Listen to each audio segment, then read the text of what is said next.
Hello everybody, Adrian here with you. I'm going to try to do some window framing today.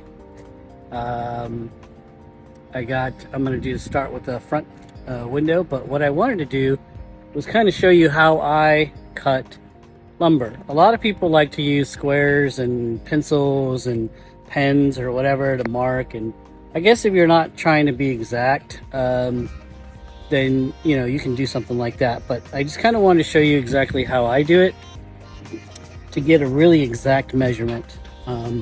When when you're when you're cutting wood and you need something exact, and you're using either a table saw. Obviously, the table saw is going to be really nice for that. But if you have like a miter saw or something like that, like the one that I have here, this thing's been around for a while. Got it at a pawn shop. Best place to get tools.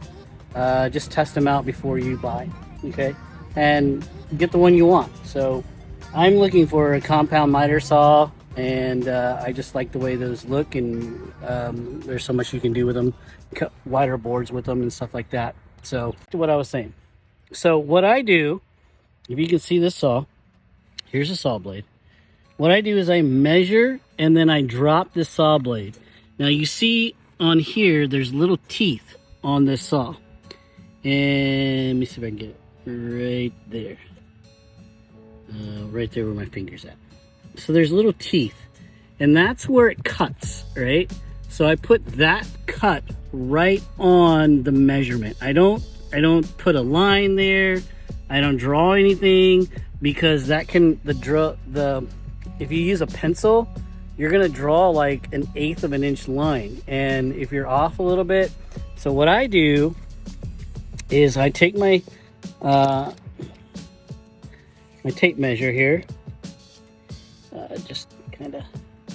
So what I do is I take my tape measure and then I just drop it right on it. So I know that that's going to cut right at 1/18 and looks like 1/16 of an inch, right? Maybe a little bit less than 1/16 of an inch. So I look at the teeth. I look at the teeth on here and where that's going to cut. And it looks like probably 1/16, 18 and 1/16. So that's how I do my cutting, because this is the board I want to keep. This is my waste board over here. And so in order for me to get a really accurate measurement, I try to be as accurate as I can, because whenever you're dealing with building stuff exact, you need that measurement, right? You need that exact measurement. If it's just something you're just throwing together and it doesn't need to be exact, just cut on the line. But just remember, you're gonna lose about 1/8 of an inch. So right here, on these teeth right here, you're losing about 1/8 of an inch, okay? So you might think that you're cutting 18 exactly, and then you go and you measure it again and you're like, what the heck, why did I lose 1/8 of an inch? And you end up with like 17 and 7/8 or something like that. So yeah, it can be frustrating. I've done it before in the past, so that's how I cut it now. I do have my table saw. It's inside.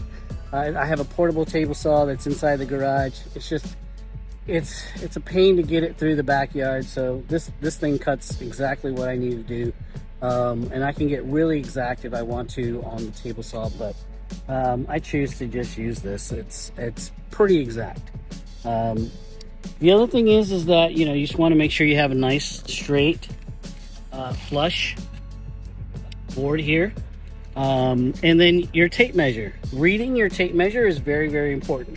So if you don't know how to read a tape measure, depending on the tape will depend on what you're looking at, whether you're doing it in 16ths or 8ths or 32nds or 64ths, right? 64 is like really small. Or if you're overseas or something like that where you use millimeters can be really exact, and I think that's the reason why a lot of Europeans and things like that use millimeters, because you can get a really exact measurement. Those are like really micro. Obviously a millimeter is smaller than an inch, so you can have some really exact measurements, and I think that's the reason why they like it so much. But here in America, our tape measures are usually in 16ths or in 8ths, depending on what you're using. Sometimes you can find one in 32nds and 64ths. So the bigger the number, the smaller the increment, right? So just kind of like a backwards thing there. Anyways, I hope that's helped. If you are having trouble, or if you're like, well, how do you cut your wood or whatever? If you have that question, that's what we got. Hopefully that helps you. Anyway, so I'm going to try to get a couple of frames built before the sun goes down. It's getting dark on me really quickly. Just wanted to update you on what I am doing today and just kind of preparing for our plastic. I am super excited to get that plastic so I can get this greenhouse up and done, and I can't wait to do that video for you guys. So I'm just going to work on this and see what I can get done today. Hopefully I can get maybe one frame in before it gets dark. Okay, I had to go inside and I had to get dinner prepared. I'm making some barbacoa tacos. Love me some barbacoa tacos. And I'm going to use some herbs from our garden. A little bit of cilantro to make some pico, and one of my peppers. I got a huge pepper. Actually, let me show you that pepper really quickly. I'm going to show you how big this sucker has gotten in like a day. Like, it blew up from the last time I showed you, but look at this thing. Holy smokes. Beautiful. Look at this. Look how big that sucker is. Like, it's just, I mean, I would say that's about 4 inches in length. So definitely needs to be harvested. All right. So one thing is that when your vegetables get to a specific size that you like, harvest it. Harvest it right away. You don't necessarily need to get it to, like, 6-8 inches, whatever, especially in your peppers. Harvest those things so that way your plant can start producing more. If you don't, then what happens is that the plant will slow down growth and start focusing on the fruits that are on there. Okay, so one of the tips that I learned from I can't remember. I watch his channel all the time, but he's a guy up in New Jersey. Jeez, I can't think of his name, but I'll try to link his video or his YouTube channel in my videos. Really great gardener. He's up in Jersey, and man, I've learned so much from watching him and the things that he's got going on. Excellent gardener. So I hope that's helped. I just kind of want to let y'all know what I'm doing. There's the greenhouse again.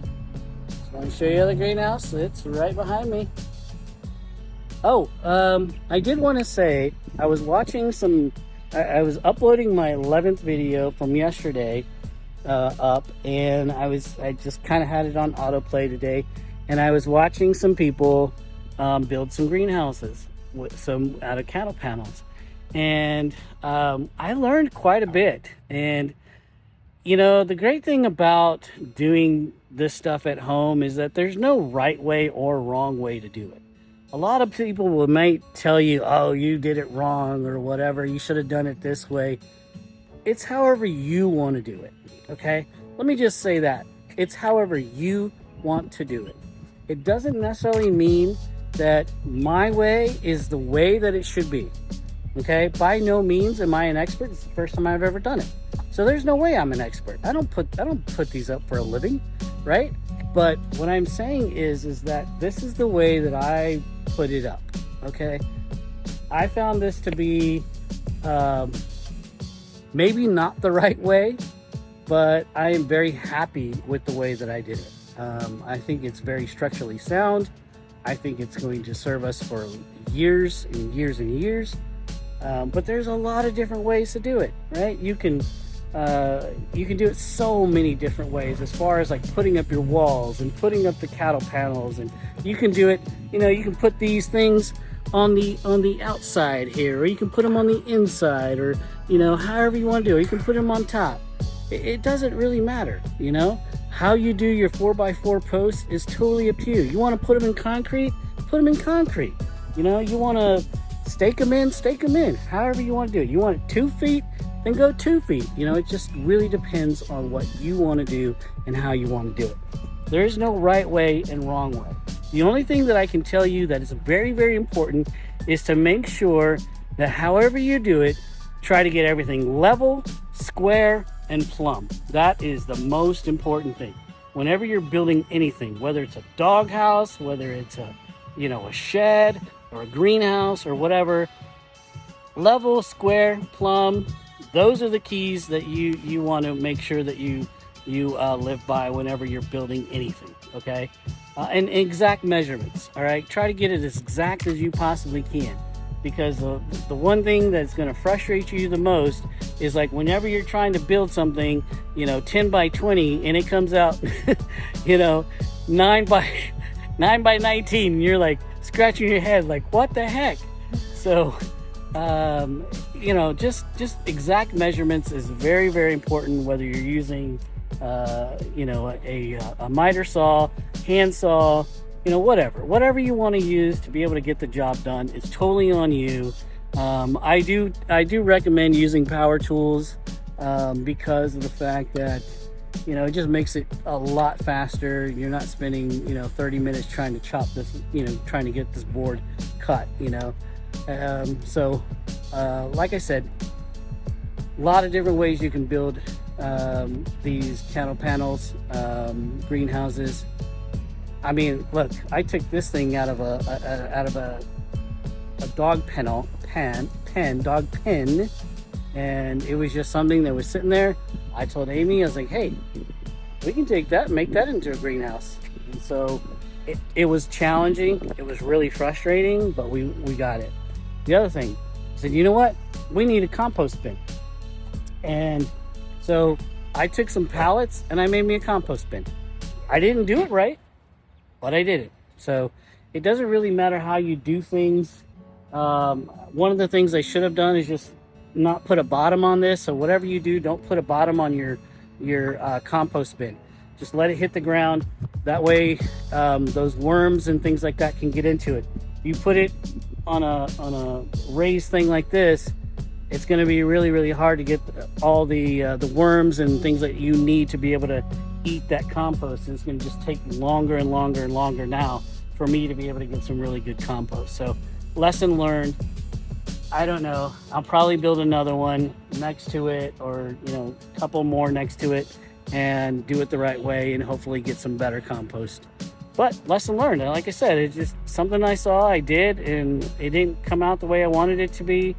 I put a lot of time and effort into that thing, and I realized that I did it wrong.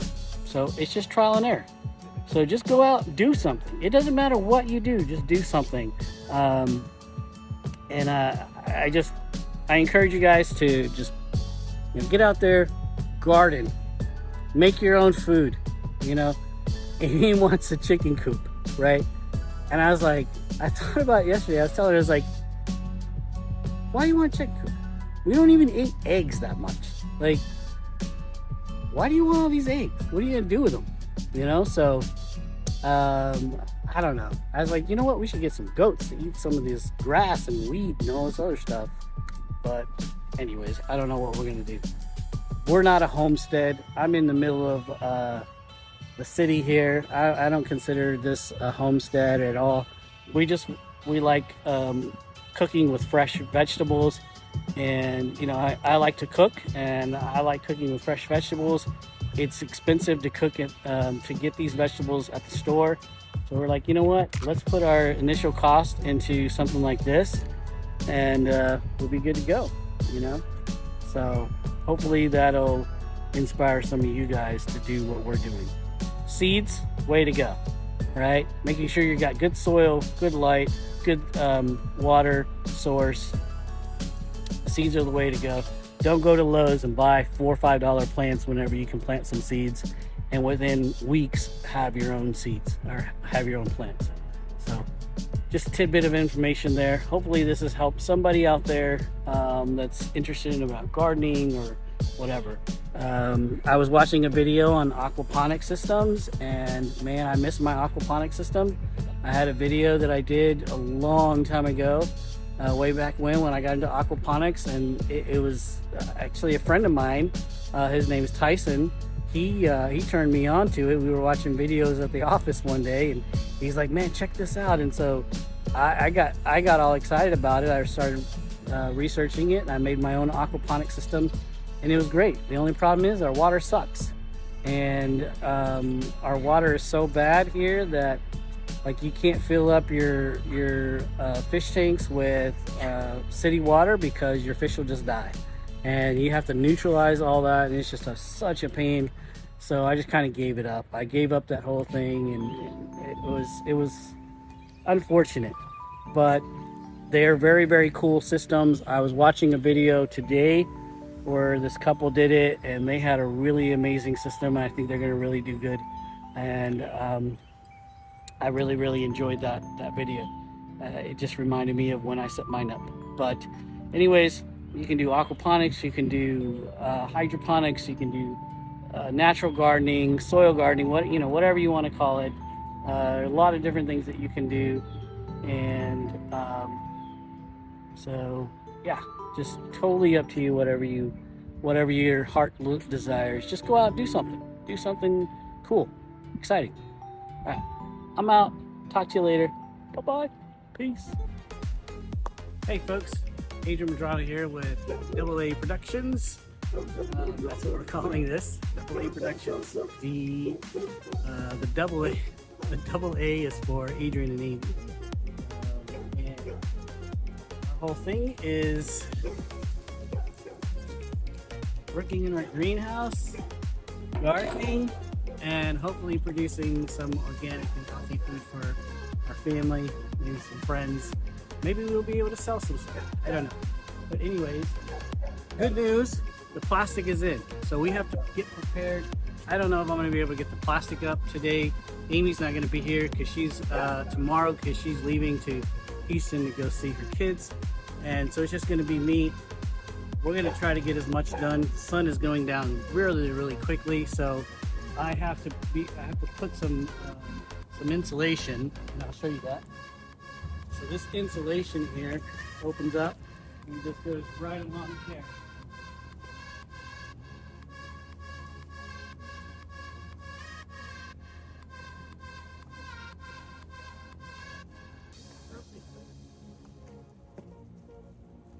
What that does is it protects the outside, so whenever you put the plastic, it doesn't rip into the plastic.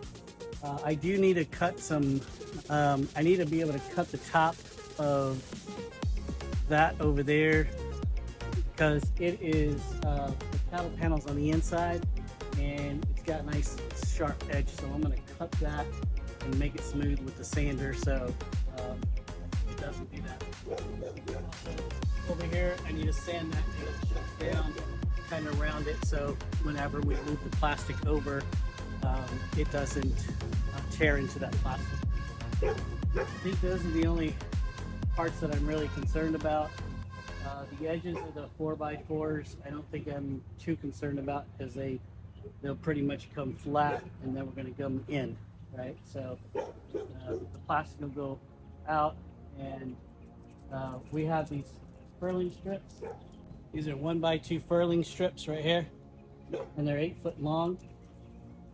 These are going to go on the outside, and they're going to get screwed into the side of the greenhouse over here. But before we do that, we're going to tape the or not tape it, but we're going to put the plastic on it and then hammer them in with some roofing nails. I'm getting ahead of myself, and I'm kind of like really excited, trying to get a lot done, so sorry for the mess ups. But anyways, that's how that's going to do it. I'm going to show you all that project in a little bit. We'll get the camera, if we get to that point, we'll get the camera there. Right now we're just going to put this stuff on. I need to cut that, do some sanding, and do some prep work. I'm going to go ahead and move the camera back a little bit so we can kind of get a wider view of what it is that I'm doing, and I'll just let it run, and then I'll time lapse it, some music, and make it look all cool.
Okay, we got the edges cut and sanded. So now that when we put the plastic on, we shouldn't have any sharp edges that are gonna tear into that. You know, there is one problem area.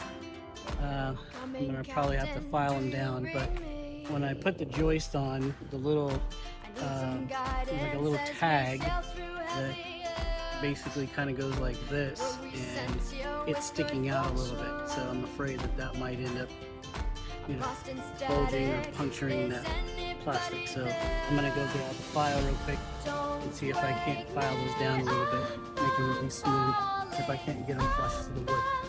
So Amy is finishing up the toenails, zip ties, and I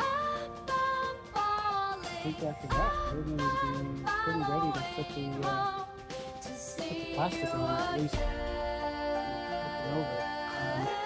On these furling strips, they're only 8 foot long, so I have to do 2 16-footers and then a 4-foot to go that length of that 20. But I have these straps right here that will be able to screw into that 1x2 and be able to keep it at least somewhat straight and together, so that way they're not just apart. So just remember that if you're doing anything bigger than 8 feet, that you'll need to be able to put them together. And I could do front and back, but that seems like a little much.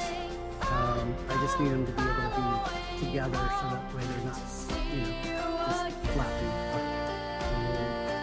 And so that way we can keep them nice and even, all in one straight roll. So we'll do 1, 2, 3, 4, and luckily I have 4 for my window. Which you can use anything for spacers. You have washers or, you know, whatever you need to be able to space out, like your window frame. Shims work great.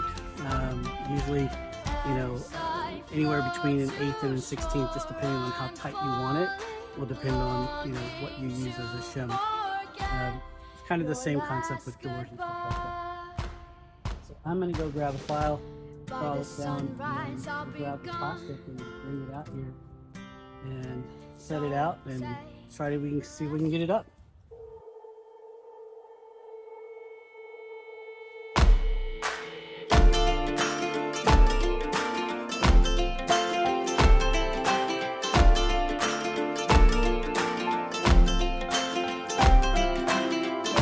Coming, Captain, do you read me? I need some guidance as we sail through heavy air. Were we sent here with good fortune? I'm lost in static. Is anybody there?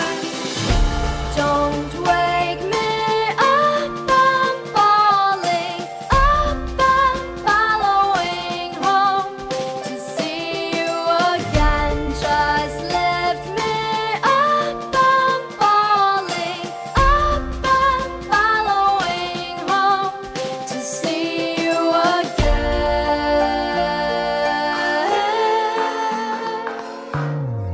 I hear the footsteps walk above me, a waking nightmare as they steal her fate.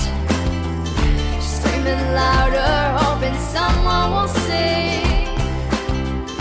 I can't save her 'cause she's in my dreams.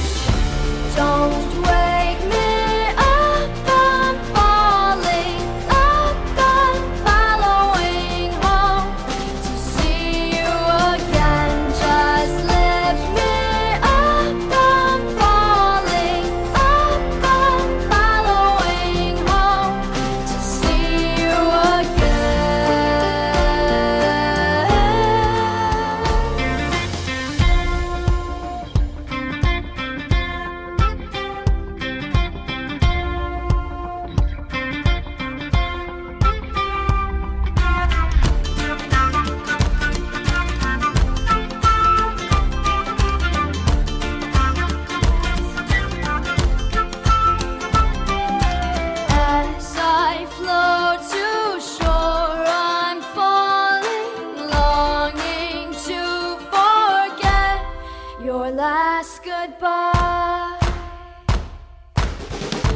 By the sunrise, I'll be gone.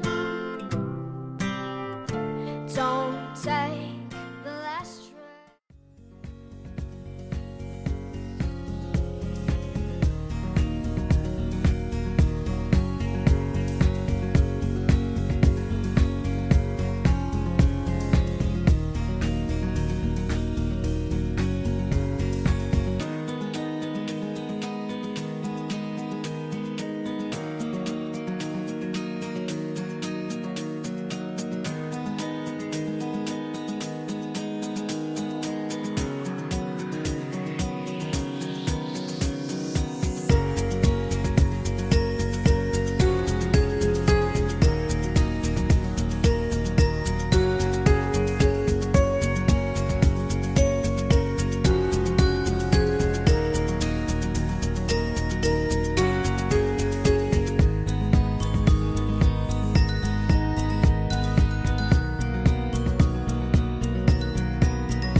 There you go. Plastic is on. It's huge. It's huge. It's heavy too. So it's gonna take a couple people to get it. And what I tried to do is get it on the center, and then fold the section, and then unfold the section and let it come out. But it kind of slipped on it. So, but it's up now.